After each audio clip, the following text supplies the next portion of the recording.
जिंदगी का दूसरा नाम है संघर्ष। जो लड़ाई से भागेगा वो मारा जाएगा और कायर अलग से कहलाएगा।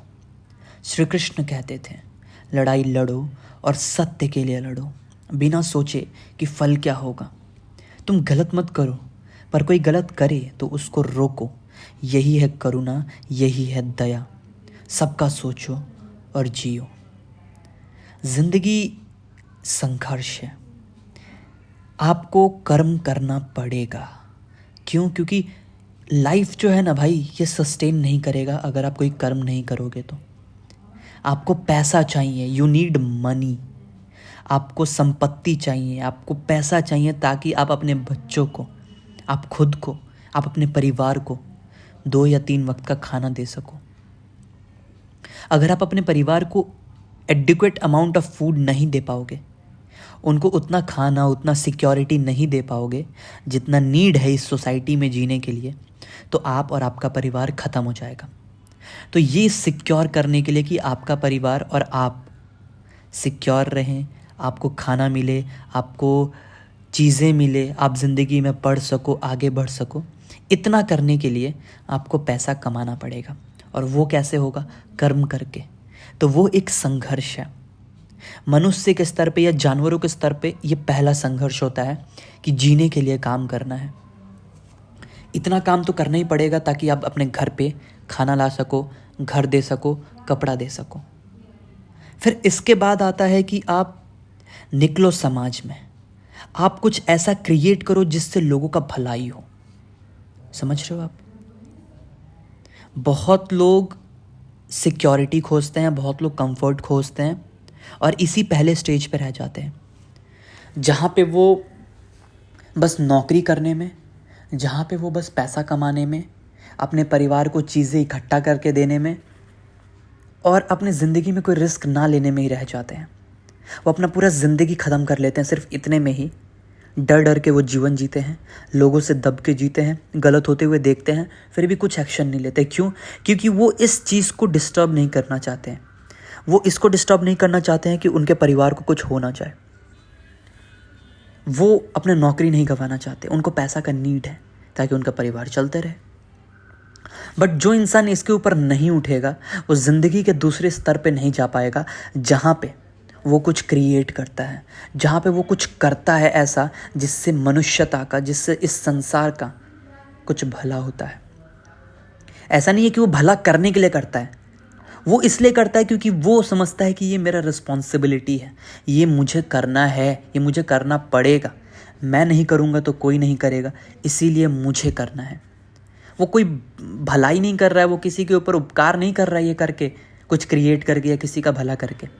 वो इसलिए कर रहा है क्योंकि there is no other option. उनके पास कोई दूसरा ऑप्शन नहीं है, कोई और है ही नहीं भलाई करने के लिए वहाँ पे, तो उसको करना पड़ रहा है। ये कब होगा? जब आप उस स्तर से ऊपर उठोगे जहाँ पे आप अपने घर में लगे हुए हो, अपने बच्चे, बीवी, अपने परिवार में लगे हुए हो, उनके मोह में डूबे हुए हो, अपनी नौकरी को छोड़ नहीं पा रहे, अपने पैसे से ऊपर नहीं उठ पा रहे। कोई 100 रुपया ले लिया तो आप टेंशन में आ गए कि उसने मेरा 100 रुपया ले लिया। जब तक आप इन सब चीज़ों में फंसे रहोगे, आप इनसे ऊपर नहीं उठ पाओगे और दूसरे स्तर पे नहीं जा पाओगे जहाँ पे आप कुछ क्रिएट करते हो। तो कृष्ण क्या कहते हैं? श्री कृष्ण कहते हैं, लड़ो, सत्य के लिए लड़ो, बिना ये सोचे कि फल क्या होगा। यहाँ लड़ने का अर्थ ये नहीं है कि आप किसी को मारो या फिर लड़ाई झगड़ा करो, वो लड़ाई का बात नहीं हो रहा है। यहाँ पे लड़ाई का बात हो रहा है कि आपको अपने से लड़ना होगा ताकि आप उस सिक्योरिटी वाले ज़िंदगी से ऊपर उठ सको, ताकि आप कुछ रिस्क लेके कुछ बना सको, कुछ क्रिएट कर सको, इस संसार को कुछ दे सको। और एक और नज़रिए से सोचा जा सकता है कि आप कहीं कुछ गलत होते हुए देख रहे हो और आवाज़ नहीं उठा रहे आप। क्यों? क्योंकि आप डरते हो। तो कृष्ण कहते हैं, बिना फल का सोचे कि फल क्या होगा, तुम सत्य के लिए आवाज़ उठाओ, सत्य के लिए लड़ो। क्यों? क्योंकि अगर तुम नहीं लड़ोगे और वो इंसान आज मारा गया तो कल को तुम भी मारा जाओगे, तुम नहीं बचोगे। अगर इंसानियत के एक इंसान पे भी अगर कोई पाप करता है तो दूसरा इंसान भी अवश्य उस घेरे में आ जाएगा कि उसके साथ भी पाप होगा। एक क्राइम होता है तो दूसरा क्राइम भी होता है, आपको उस एक क्राइम को रोकना ही पड़ेगा। सो आपको ये समझना है कि अगर आप एक्शन नहीं लोगे तो आप मारे जाओगे, क्योंकि वो इंसान और आप में कोई अंतर नहीं है, आप दोनों एक ही हो। ठीक है, तो कृष्ण क्या कहते हैं? कृष्ण कहते हैं निकलो, अपने कंफर्ट जोन से आगे निकलो, कुछ क्रिएट करो, कुछ हासिल करो, कुछ बनाओ, कुछ दो संसार को ऐसा जो संसार ने कभी देखा नहीं, सोचा नहीं, जाना नहीं। जिसके पास ज्ञान नहीं है उसको ज्ञान दो, जिसके पास संपत्ति नहीं है उसको संपत्ति हासिल करने का तरीका दो। कुछ पाने के नज़रिए से मत करो, क्योंकि एक बेसिक नीड तो तुम्हारे पास है ना। जब इंसान एक बेसिक नीड को एक्वायर कर लेता है कि हाँ आपके पास खाना है, आपके पास गाड़ी है, आपके पास कपड़ा है, आपके पास मकान है, एक सोशल सिक्योरिटी है, तो उससे ज़्यादा चाहना लालच है। उससे ज़्यादा जब तक आप चाहने की कोशिश करोगे आप परेशान रहोगे, आप डिप्रेशन में जाओगे, आप फ्रस्ट्रेटेड रहोगे। वही इंसान अपने से ऊपर उठ पाता है जो ये देख लेता है कि मेरे में और दूसरों में कोई अंतर नहीं है। जो इंसान रोड पे भीख मांग रहा है और जो इंसान महलों में बैठ के डिप्रेशन में है, वो दोनों परेशान हैं, वो दोनों खुश नहीं है अपने लाइफ में। तो तुम एक स्तर से ऊपर उठो ताकि तुम इस संसार को वो दे सको जो इस संसार को ज़रूरत है। तुम गलत मत करो, पर कोई गलत करे तो उसको रोको। यही है करुणा। क्यों? क्योंकि अगर वो गलत कर रहा है तो कर्म का फल वो भोगेगा। वो एक कर्म कर रहा है तो उसका फल तो उसको मिलना ही मिलना है, परंतु तुम उसे रोको कि वो दोबारा गलत काम ना करे, नहीं तो वो और उस नरक में डूब जाएगा। कृष्ण ने वॉर करवाया जिसमें दुर्योधन और उसके पूरे भाई मारे गए। क्यों? ताकि दुर्योधन जिंदा रह के और पाप ना करे। वो मरेगा, उसका आत्मा मुक्त होगा और नया जीवन लेगा, और नए जीवन में वो धर्म को जान सकता है, नए जीवन में वो सत्य को जान सकता है, नए जीवन में वो कुछ करेगा ऐसा जिससे संसार का भला होगा, जिससे मानवता का भला होगा। पर इस शरीर में रहते हुए, जिस शरीर से वो पाप कर रहा है, वो शरीर पाप हो चुका है, वो शरीर पाप का घर बन चुका है, तो वो शरीर को ख़त्म होना पड़ेगा। जिंदगी में जो केवल मेरा मेरा मेरा हो जाए, मेरा ये हो जाए, मेरा वो हो जाए, मेरा परिवार, मेरा ये, मैं ये हूँ, मैं वो हूँ, तू क्या है, जो मेरे में डूबा हुआ है ना, वो इंसान हमेशा डर में जीता है। और अगर डर रहेगा तो आपके अंदर घमंड भी रहेगा। ये दोनों इंटरलिंक्ड है। अगर किसी के पास घमंड है तो वो किसी चीज़ के कारण है, और उसे हमेशा इस चीज़ का डर रहेगा कि वो चीज़ कहीं उससे छिन ना जाए।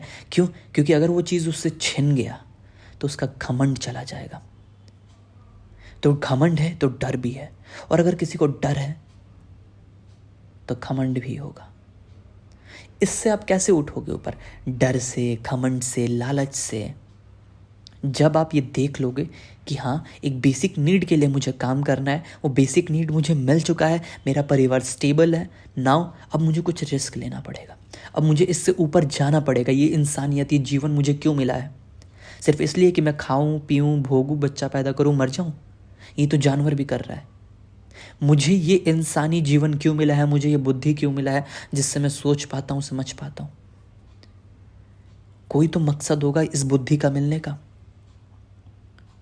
ये बुद्धि इसलिए मिला है ताकि आप अपने जीवन से कुछ निकाल सको, ताकि आप इस इंसानियत को, उसको, इस पूरे संसार को, इस पूरे ब्रह्मांड को कुछ ऐसा दे सको जिससे इस पूरे ब्रह्मांड का भला हो सके, ताकि आपके रहने के कारण ये संसार का जीवन थोड़ा खुशी से भर जाए। ये आप इसलिए नहीं करोगे कि आप भला कर रहे हो, जैसे कि मैंने स्टार्टिंग में बोला, ये आप ये सोच के नहीं करोगे कि मैं किसी को कुछ दे दूंगा। एक फूल है, एक नदी है, सोचो इन दोनों के बारे में। एक फूल सुगंध देता है, वो ये सोच के नहीं देता है कि मेरे को सुगंध देना, वो देता है, उसका नेचर है देना। कोई आके बोल दे कि ए फूल तेरा सुगंध अच्छा नहीं है, तो ऐसा नहीं है कि फूल बुरा मान जाएगा। और कोई आके बोल दे वाह यार क्या सुगंध है फूल आपका, तो फूल खुश हो जाएगा, ऐसा नहीं है। फूल को लेना देना ही नहीं है किसी से। फूल है, वो सुगंध देगा। नदी बहता है, कोई बोले कि यार नदी तू कितना फास्ट बहता है, तू तो बहुत अच्छा है, तो नदी खुश नहीं होने वाला। या कोई बोल दे यार नदी तू तो बहुत धीरे बहता है, तो दुखी नहीं हो जाएगी नदी? नदी नदी है, वो बहेगी। आप कुछ बोलो मत बोलो, वो उसका काम है, वो करेगी, वो होगा। वो नहीं चाहेगी फिर भी होगा वो। समझ रहे हो? वैसे आप इंसान हो, आपके अंदर करुणा है जो आप अभी जानते नहीं हो। ये आपका बेसिक नेचर है। क्या? करुणा, कंपैशन, इंसानियत, ये आपका बेसिक नेचर है। आप नहीं चाहते हुए भी इंसानियत दिखाओगे। देखना, जब भी आपके सामने कुछ गलत होता है, आपका मन आपको अंदर से बोलता है कि गलत हो रहा है। क्यों बोलता है? आप खुद गलत काम करो, लेकिन कहीं ना कहीं आपको अंदर फील होगा कि ये गलत काम है। क्यों? आप किसी को मरते हुए नहीं देख पाओगे, चाहे वो इंसान ज्ञानी है, चाहे अज्ञानी है, चाहे वो क्रिमिनल है, चाहे वो बहुत संत है। कोई मर रहा है ना, तो उसे भी दुख होगा, उसे लगेगा कि कुछ तो बुरा हुआ है। या किसी के साथ क्राइम हो रहा है, कोई मारा जा रहा है, तो अंदर से हमारा आत्मा कहता है कि यार गलत हुआ। तो हमारे अंदर कंपैशन है, ये इंसानियत, ये केवल हम इंसानों में है कि हम कंपैशन दिखा सकते हैं, हम करुणा दिखा सकते हैं। तो इस संसार को करुणा का बहुत ज़रूरत है, इस संसार को प्रेम का बहुत ज़रूरत है। आप दूसरों का हेल्प करो, बहुत नीड है। आप निकलो बाहर, आप कुछ ऐसा करो जिससे आप कुछ क्रिएट कर सको, कुछ ऐसा दे सको जिससे लोगों का भलाई हो। होता क्या है कि जितने अच्छे इंसान हैं, जितने समझदार इंसान हैं, जो कुछ कर सकते थे, वो ही करना बंद कर देते हैं, वो कर्म करना छोड़ देते हैं, वो सन्यासी हो जाते हैं, या वो डर के अपने घर में रहते हैं, वो रिस्क नहीं लेते। पर आपको रिस्क लेना पड़ेगा। आपको रिस्क इसलिए लेना पड़ेगा ताकि आप इस संसार को और खुद को मुक्त कर सको।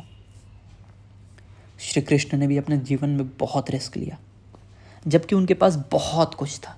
फिर भी उनको क्या ज़रूरत था लड़ाई में पड़ने का? फिर भी वो सही का साथ दिए, सही का साथ दिए।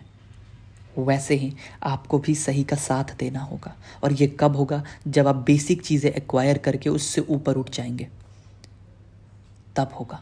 तो याद रखना, ज़िंदगी का दूसरा नाम संघर्ष है। इससे आप भाग नहीं सकते। एक वक्त पे आप खाने के लिए संघर्ष करोगे, और दूसरे वक्त पे आप अपने सोच के लिए, अपने विचारों के लिए, अपने आत्मा के लिए, अपने मन के लिए, अपने भावनाओं के लिए संघर्ष करोगे। इस संसार के लिए संघर्ष करोगे। क्यों? क्योंकि ये संसार और ये ज़िंदगी संघर्ष है, आपको करना पड़ेगा। आप भाग नहीं सकते। आप भाग के संघर्ष से मुक्त नहीं हो जाओगे। आप सोचोगे कि जंगल में जाके बैठ जाता हूँ और दुख नहीं होगा, पीड़ा नहीं होगा, संघर्ष से मैं मुक्त हो जाऊंगा। नहीं होगा। वहाँ भी संघर्ष है। वहाँ आपको खाना नहीं मिलेगा, वहाँ आपको सोने का अच्छा जगह नहीं मिलेगा, वो भी संघर्ष है। तो हमें दूर से बहुत अच्छा लगता है, दूर का ढोल बहुत सुहाना लगता है कि वहाँ बहुत मज़ा है, वहाँ बहुत शांति है। मेरे भाई, जो इंसान इस संसार में रह के शांत है, वो है असली सन्यासी। वो नहीं है सन्यासी जो यहाँ से भाग गया, डरपोक है। वो डरपोक है, वो कायर है, उसने अपना कर्म छोड़ दिया। तुम इस संसार में रहो, यहीं जियो और यहाँ का जीवन बेहतर बनाओ। अपने आसपास के जीवन को अच्छा बनाओ, उनको जीने का मौका दो। अंदर से खुश हो जाओ ताकि तुम दूसरों को खुशी दे सको। क्यों? क्योंकि तुम वही दे सकते हो जो तुम्हारे पास है। अगर तुम्हारे पास खुशी नहीं है तो तुम दूसरे को भी दुखी कर दोगे। याद रखना, खुशी मिलता नहीं है, खुशी देना पड़ता है। अगर आप सोचोगे कि मैं किसी के साथ बात करके खुश हो जाऊंगा, नहीं, वो प्लेजर है, वो थोड़ी देर का प्लेजर है। जब वो इंसान फिर बात नहीं करेगा तो आप दुख में चले जाओगे, आप उस इंसान के गुलाम हो जाओगे। क्यों? क्योंकि वो आपसे बात करेगा तो आप खुश होगे। तो वो खुशी नहीं है, वो प्लेजर है। खुशी और दुख रियलिटी में तो होता ही नहीं। एक ऐसा स्टेट होता है जहाँ पे आप दुख से भी परे हो और खुशी से भी परे हो, जहाँ पे आप चीज़ों को एज इट इज़ देख पाते हो। कोई दुखी है तो आप उसको फील कर पाते हो कि ये दुखी है, कोई खुश है तो आप उसको देख पाते हो कि ये खुश है।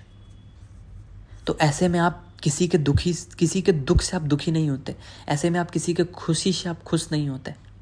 आप जो हो आपके साथ और लोग रह के और खुश हो जाएंगे। क्यों? क्योंकि आप उनके खुशी में खुशी ऐड करोगे। समझ रहे हो आप? तो आप ऐसा बनो। और ये कब होगा?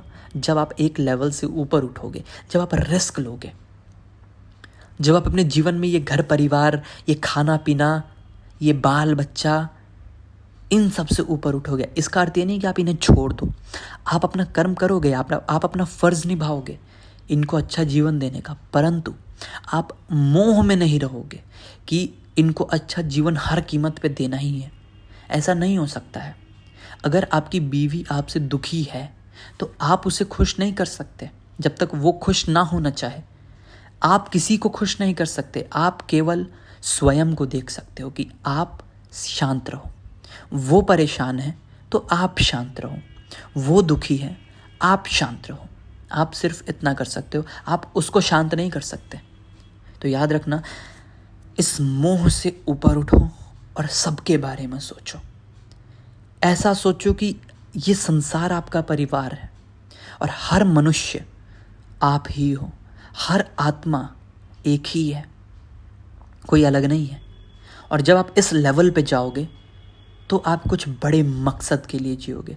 आप कुछ इस संसार को दे के जाओगे जिससे संसार का भला होगा भला। पर आप ये सोच के नहीं करोगे कि मैं किसी का भला कर दूंगा, मैं बहुत बड़ा इंसान हूँ। नहीं, ये आपका रिस्पॉन्सिबिलिटी है। जैसे आप अपने बच्चे को खाना देते हो, जैसे आप अपनी बीवी को, अपनी माँ को सिक्योरिटी देते हो, प्रेम देते हो, वैसे ही आप इस संसार को भी प्रेम दोगे, इस संसार को भी सिक्योरिटी दोगे, इस संसार को भी खाना दोगे। जब इंसान इतने बड़े लेवल पर सोचता है तो वो बुद्ध हो जाता है, तो वो कृष्ण हो जाता है। तो आशा करता हूँ आपको समझ में आया होगा कि संघर्ष हर लेवल पे है। आप भाग नहीं सकते। कर्म छोड़ के जो भागेगा वो कायर कहलाएगा। सत्य के लिए जियो, सत्य के लिए लड़ो, सत्य के लिए आवाज़ उठाओ। ये पूरा संसार एक है, पूरा हर कोई एक परिवार है, कोई अलग नहीं है। इस लेवल पे आओ। और इस लेवल पे कैसे आओगे? रिस्क लेके, अपने उस मोह माया की दुनिया से ऊपर उठ के। परिवार को छोड़ना नहीं है, पर उस परिवार में रहते ही एक बड़ा परिवार बनाना है। ये पूरे संसार को एक बनाना है।